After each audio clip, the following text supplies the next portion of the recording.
রুমির দৃষ্টিতে মোহ কী? রুমি মনে করেন মোহ হলো অস্থায়ী জিনিসের প্রতি অন্ধ আসক্তি, যা আমাদের সত্যিকারের আত্মজ্ঞান থেকে দূরে সরিয়ে দেয়।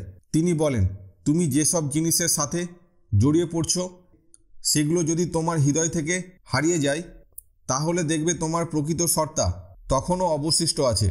অর্থাৎ আমরা যখন বাহ্যিক বস্তু, সম্পর্ক, খ্যাতি বা বৈষয়িক সুখের প্রতি অতিরিক্ত আকৃষ্ট হই, তখনই মোহ সৃষ্টি হয়। আধ্যাত্মিক দৃষ্টিকোণ থেকে মোহের প্রকৃতি।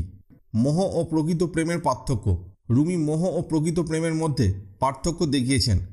উদাহরণ, ধরো কেউ যদি তার সঙ্গীর প্রতি এতটাই আসক্ত হয়ে পড়ে যে সে নিজের অস্তিত্ব হারিয়ে ফেলে, তাহলে তা মোহ। কিন্তু যদি সে ভালোবাসার মাধ্যমে নিজের এবং অপরজনের বিকাশ ঘটায়, তাহলে তা প্রকৃত প্রেম। মোহ মানসিক বন্ধন সৃষ্টি করে।